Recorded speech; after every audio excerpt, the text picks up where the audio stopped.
하고 그리스도인이라 하기도 하고 기독교인이라고 합니다. 기독교인은 크리스찬은 교회만 왔다 갔다 하는 사람들이 아니죠. 그래서 예수 믿는 사람은, 기독교인은 이 세 가지는 꼭 알고 있어야 됩니다. 그래야 진짜 성도죠. 뭐냐면 첫 번째로는 우리가 무엇을 믿고 있는지를 알고 있어야 됩니다. 내가 어떤 믿음을 가지고 있는지, 내가 누구를 믿는지 이거 알고 있어. 이거 모르고 그냥 교회 나오는 사람은 성도라고 할 수 없죠. 두 번째로 우리는 어떠한 삶을 살아야 되는지 그걸 알아야 됩니다. 그리고 실제적으로 그렇게 살아야 되는 거예요. 삶이 없는 것은 참된 기독교라고 할 수 없습니다. 삶이 참 중요합니다. 그래서 어떤 삶을 살아야 되는가에 참 중요합니다. 세 번째로는 우리는 어떤 비전을 가지고 있어야 되는가, 어떤 꿈을 가지고 있어야 되는가, 하나님 나라에 대한 그 비전이 우리에게 있는가, 이 참 중요합니다. 이 세 가지가 있어야 됩니다. 만약에 이 세 가지가 없는 가운데 예배 드리는 것, 없는 가운데 기도, 신앙생활 하는 것, 다 헛것이 되는 것이죠. 그래서 이 세 가지를 잘 가르쳐주고 나타내는 게 있는데, 그것이 뭐냐면 우리는 누구를 믿는가, 우리가 가지고 있는 믿음은 어떤 믿음인가, 그 사도신경에 잘 나와 있습니다. 그리고 우리는 어떻게 살아야 되는가, 예수 믿는 사람은 어떻게 살아야 되는가, 십계명에 잘 나와 있습니다.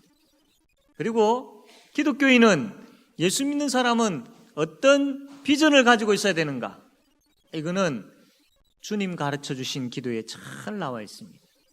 그래서 사도신경, 십계명, 주기도문은 기독교에 있어서 가장 핵심적인 것이고 가장 귀한 보물, 이 세 가지 보물이라는 것입니다.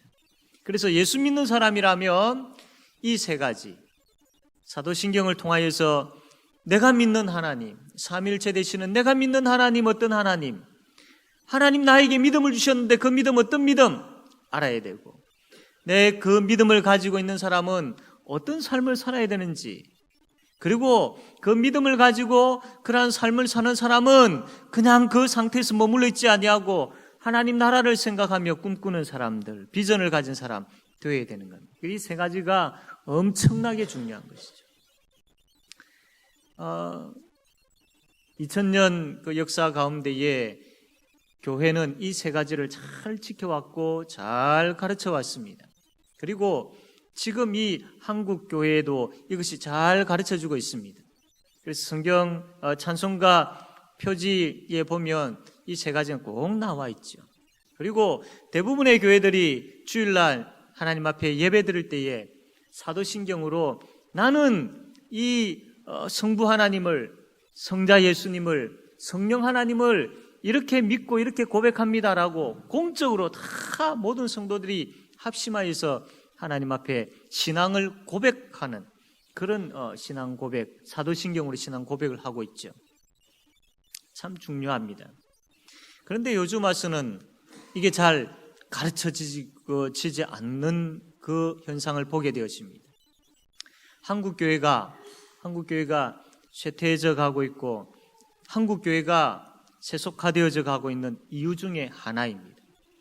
정말로 교회에서 가르쳐야 될 핵심적인 것, 사도신경, 십계명, 주님 가르쳐 주신 기도, 이것이 계속 가르쳐질 때에 교회는 든든하게 세워지는 겁니다.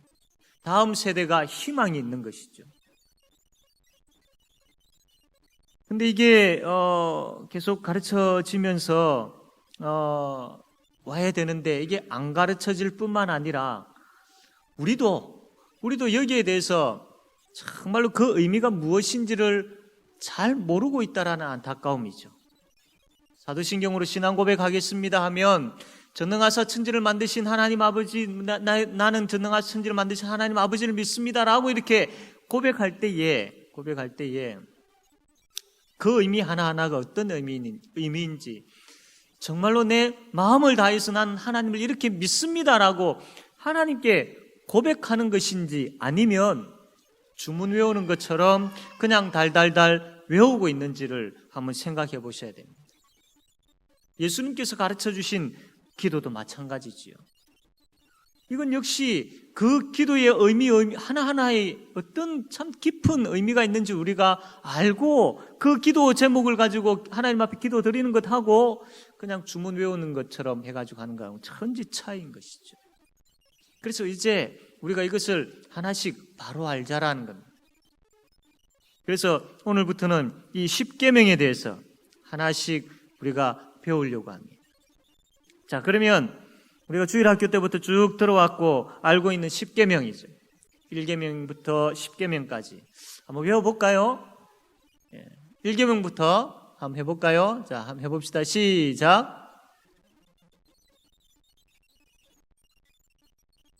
네, 잘했습니다. 예. 참 이게 우리가 외워왔던 그런 부분들이지만 참 쉽게 잘 잊어버리는 부분들입니다. 그래서 이제 우리가 수요 기도회 때마다 이 십계명에 대해서 참 깊이 있게 우리가 한번 살펴볼 텐데, 그러면서 우리가 이걸 외웠으면 좋겠습니다. 단순하게 주문 외우듯이 외우는 것이 아니고 말씀을 들으면서 그 의미를 생각하며 배우면서 이것을 외우고 암송하게 되어질 때에 그게 참 놀라운 능력이 나타나게 될 줄로 믿습니다. 그래서 이 십계명이 어느 기간 정도 되어질지는 아직까지 정확하게 모르지만 그 기간 동안 우리가 들으면서 그때그때마다 외워버립시다. 그때그때마다. 그래서 이 십계명의 말씀을 통하여서 정말로 이 예수 믿는 사람으로서 이 땅에서 바른 삶을 살아가게 되어지는 그런 역사가 있게 되어지기를 바랍니다. 자, 그럼 십계명이 어떻게 시작되었을까요? 우리 잘 알고 있는 내용이죠. 이스라엘 백성들이 애굽에서 노예 생활을 하고 있다가 400년 이상의 세월이 지났죠. 그리고 하나님께서 이들을 불쌍히 여기셔가지고 이끌어내십니다. 가나안 땅으로 가게 하시죠. 그 애굽에서 이끌어내시고 난 다음에 가나안 땅으로 가기 전에 어느 산에 머물게 되어집니까? 잠깐 동안 시내산에 머물게 되어집니다. 그 시내산에 머물고 있을 때에 하나님께서 모세를 통하여서 이스라엘 백성들에게 전달한 그 계명이 무엇이죠? 십계명이죠. 십계명. 그때 그 계명을 주셨던 겁니다. 자, 이게 왜 중요하냐면 하나님께서 애굽에서 이스라엘 백성들을 건져내었습니다. 자, 왜 건져내었느냐면 하나님하고 이스라엘 백성들하고는 아주 특별한 관계이기 때문이죠. 대충 그냥 어떤 지나가다가 만나는 그런 관계가 아니고 아주 특별한 관계입니다. 너는 내 백성이고 나는 너의 하나님이, 그런 관계이죠. 그런 관계. 그래서 하나님께서 시내산에서 가나안 땅 들어가기 전에 일단 애굽에서 구원해내신 그 하나님께서 구원해낸 그 이스라엘 백성들에게 시내산에서 뭐라고 이야기하시느냐면 너희와 나와 언약을 맺자. 언약을 맺자. 잘 들어라. 너희는 내 백성이고 나는 너의 왕이야. 너희는 내 백성이고 나는 내 하나님이야. 이제 우리 관계는 뗄래야 뗄 수 없는 관계야. 우리가 이제 이런 관계를 맺었어. 약속해. 언약을 이렇게 맺자. 그렇게 하나님께서 시내산에서 언약을 맺었던 겁니다. 그러면 이스라엘 백성들은 이제 공식적으로 하나님의 백성이 된 것이죠. 하나님의 백성이 됨으로 인하여서 이제는 그 이스라엘 백성들에게 합당한 법률이 필요했던 겁니다. 법률. 하나님과 언약 관계를 맺었는데 이제 그 이스라엘 백성들이 공식적으로 하나님의 백성이 되었는데 그 하나님의 백성으로서 이제 지켜야 할 법률이 필요했던 것이죠. 그 법률이 뭐냐면 율법이라는 겁니다. 율법. 즉 다시 이야기하면 십계명이죠. 그래서 하나님께서 이스라엘 백성들에게 십계명을 주신 것입니다. 다시 이야기하면 이스라엘 백성들은 하나님의 백성이 되었습니다. 하나님의 백성이 된 이 사람들은 이제 하나님의 백성으로서 어떤 의무를 가지고 어떤 책임을 가지고 어떻게 살아야 할지 그런 법률이 필요했던 것이죠. 그 법률이 바로 이 십계명이다라는 겁니다. 십계명은 하나님의 백성들이 지켜야 할 헌법과도 같은 겁니다. 이렇게 십계명이 이스라엘 백성들에게 주어졌습니다. 그러면 이 십계명의 내용을 전체적으로 한번 크게 한번 살펴보려고 하는데, 십계명은 여러분 잘 알고 있는 것처럼 크게 두 부분으로 나누어져 있죠. 첫 번째 부분은 어디서부터 어디까지입니까? 1계명에서 4계명까지. 그 내용은 뭐죠? 하나님을 섬기는 방법, 하나님을 사랑하는 것, 그 나와 있죠. 그 다음에 5계명부터 10계명까지는 그렇죠. 사람에게 주어진 사람과의 관계에서 내 이웃을 어떻게 사랑할 것인가, 그 내용이 나와 있습니다. 그래서 이 10계명은 크게 두 부분으로 나눌 수가 있죠. 10계명 하면 10가지 계명, 이것을 두 개로 줄이면 하나님 사랑, 이웃 사랑, 이것을 또 하나로 줄이면 사랑. 자, 이게 신약시대 가면 예수님께서 이것을 말씀을 하셨어요. 마태복음 22장에 보면 그 한 율법사가 예수님을 시험하기 위해서 묻습니다. 선생님, 율법 중에서 어느 계명이 제일 큽니까? 그러니까 예수님께서 하시는 말씀이, 내 마음을 다하고 목숨을 다하고 뜻을 다하여 주 너희 하나님을 사랑하라 하셨으니 이것이 크고 무슨 계명? 첫째 되는 계명이요, 둘째도 그와 같으니 내 이웃을 내 자신같이 사랑하라 하셨으니 이 두 계명이 온 율법과 선지자의 강령이니라. 그러니까 하나님 사랑, 이웃 사랑이 온 율법이라는 거예요. 율법 전체라는 겁니다. 율법을 볼 때에 하나님 사랑, 이웃 사랑, 이 두 가지다, 이 이야기를 하고 있는 것이죠. 십계명의 내용은 그렇게 막 딱딱하고 막 무섭고 그런 것이 아니고 사랑에 관한 거예요. 사랑, 하나님을 어떻게 사랑할 것인지, 또 이 사람, 이웃을 어떻게 사랑할 것인지, 그 사랑에 대한 내용들이 기록되어 있구나, 이것을 아시면 됩니다. 자, 그러면 하나님께서 이 십계명을 주신 이유에 대해서 한 번 더 우리가 살펴봐야 될 것 같습니다. 십계명은 너희들이 이것을 잘 지키면 구원해 줄게라고 주신 것일까요? 아니죠. 이미 하나님께서 이스라엘 백성들을 구원하시고 난 다음에 주신 거잖아요. 구원하시고 난 다음에 시내산에서 주신 겁니다. 다시 이야기하면, 이제 너희들이 구원받아서 하나님의 백성이 되었지? 그러면 하나님 백성답게 살아. 하나님 백성답게 사는 게 어떤 건 줄 알아? 바로 내가 너희들에게 주는 이 계명을 지키는 거야. 이 십계명을 지키는 이것이 바로 하나님의 백성답게, 구원받은 자답게 사는 거야 라고 주신 것이 십계명입니다.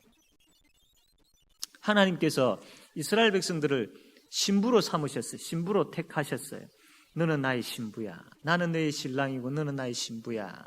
그래서 이제 이스라엘 백성과 하나님은요, 이 신랑과 신부의 관계가 되었어요. 신랑과 신부는 서로가 서로에게 지켜야 할 것이 있잖아요.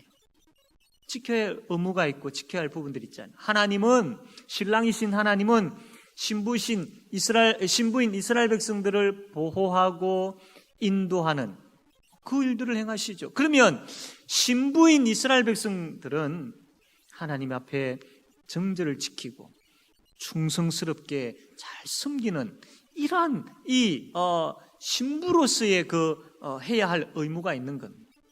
이 내용이 바로 십계명이다라는 겁니다. 그래서 하나님께서 이스라엘 백성들에게 십계명을 주신 이유가 바로 이 충성과 정절을 하나님 앞에서 잘 지키게 하기 위해서 그렇게 주셨다라는 겁니다. 그리고요, 이 십계명을 잘 이렇게 보면 이 우선순위가 어떤 좀 그 십계명에 다 같이 하나님의 말씀이고 다 같이 중요한 말씀이지만 약간의 어떤 우선적인 부분들에 대해서 이 순서가 이렇게 정해져 있는 것을 보게 되어집니다. 1계명부터 4계명까지는 하나님에 관한 내용이죠. 5계명은 부모를 공경하는 부분들, 즉 가족에 관한 부분들, 좀 더 넓게 이야기하면 공동체에 관한 부분들. 6계명은 어떤 내용입니까? 뭐 하지 마라? 살인에 대한 부분들에 있어서 어떻습니까? 이건 생명에 관한. 7계명은 간음하지 말라, 성적인 부분들. 8계명은 도둑질하지 말라, 남의 것을 훔치는 것 이거 하지 말라, 재산에 관한, 재물에 관한 부분들. 그래서 처음에 하나님에 관한 부분, 그 다음에 공동체에 관한 부분, 그 다음에 뭐였죠? 생명에 관한 부분, 그 다음에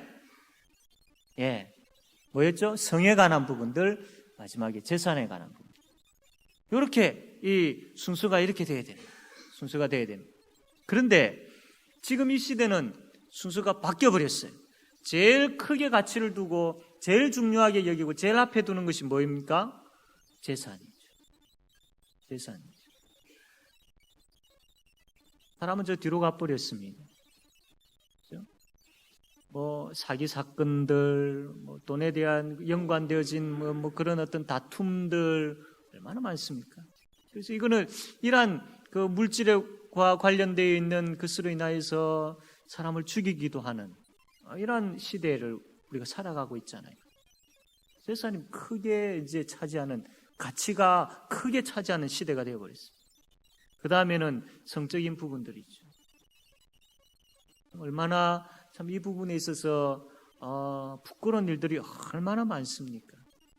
얼마나 부끄러운 일들이 많습니다. 성적인 부분들에 있어서 정말로 참 부끄러운 일들이 참 많이 있는 시대이죠. 이게 너무나도 많이 현재에 있어가지고 많다 보니까 성적인 부분들에 있어서 죄가 죄인 줄도 모르는 시대가 되어버렸습니다. 남들이 다 그렇게 하니까 뭐 다른 사람들도 그렇게 하는데 내가 이 정도 그런 죄를 짓는 것에 대해서 그렇게 크게 생각할 필요 있어? 아니죠. 그런 식으로 성적인 부분들에 있어서 너무나도 많이 타락되어져 있는 것. 자기 어떤 성적인 어떤 쾌락을 위해서는 사람 생명도 하찮게 여겨버려요. 하찮게. 최근에 미국에서 동성연애, 동성애자의 결혼을 합법화했지 않습니까? 이게 참 큰 문제이죠. 그런데 여러분 보십시오. 이것으로 끝나지 않았습니다. 이제는 어떻게 되어집니까? 어떤 법들이 지금 이제 막 여기저기서 막 이렇게 이 법을 만들어 달라고 이야기하느냐 하면 한 남자가 2명 이상의 부인을 거느릴 수 있는 것을 합법화 시켜달라. 미국에서 이걸 또 여기저기 사람들이 주장을 합니다. 이거로 끝나버릴까요? 아닙니다. 죄는 끝이 없어요. 이 이후에 또 지금 무슨 법들을 만들어 달라고 얘기 막 웅성웅성 하고 있느냐 하면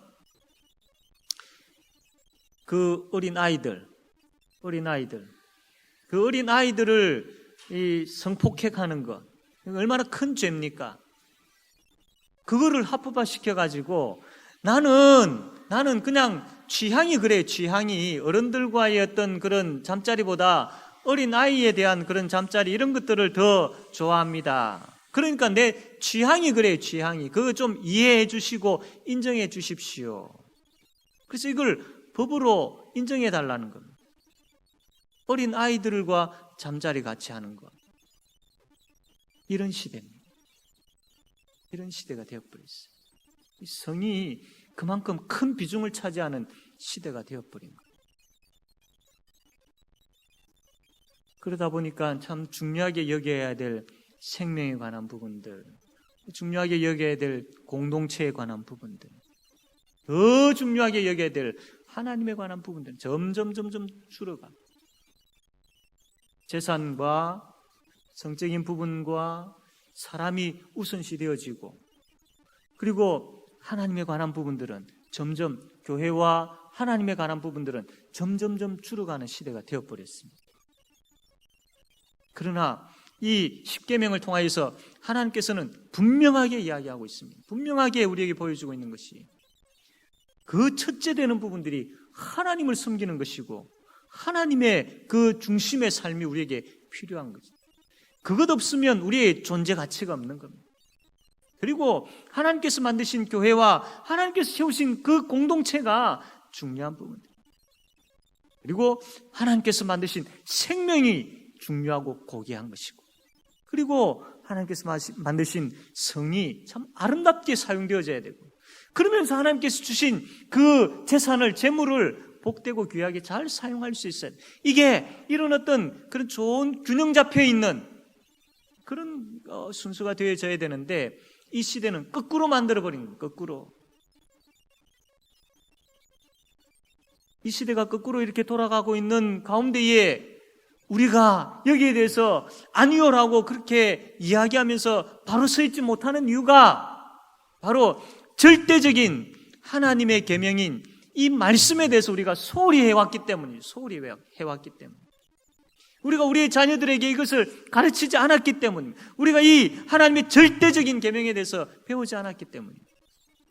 그러다 보니까 다른 종교에도 구원이 있다라고 막 이야기하는 그 부분들에 있어서 우리가 그것은 틀렸다라고 아니다라고 강하게 이야기할 수 있어야 되며, 그 강한 믿음을 가지고 흔들림이 없어야 되는데, 그렇는가? 그럴 수도 있겠지 라는 식으로 그냥 넘어가려고 하는 그런 어처구니 없는 일들도 있을 수 있다라는 겁니다. 아닙니다. 하나님의 말씀은 절대적인 진리, 절대적인 진리. 그 가운데 하나님께서 우리에게 주신 이 십계명 역시 절대적인 진리, 절대적인 진리. 그래서 이 진리의 말씀을 우리가 앞으로 하나씩 배워가게 되어질 텐데, 이것을 배움을 통하여서 정말로 우리가 또 혹은 우리의 가정이 또 혹은 이 땅에 있어서 거꾸로 되어 있는 이 질서를 하나님의 말씀 이 십계명을 통하여서 내 자신부터 바르게 이 십계명을 통하여서 바르게 세워가는, 그리고 이 땅이 무너져가고 있는 그 모습들을 보면서 이 십계명의 삶을 통하여서 바르게 세워가는, 나부터 바르게 세워가는 그런 역사가 저와 여러분에게 가득하게 되어지기를 바랍니다. 아멘.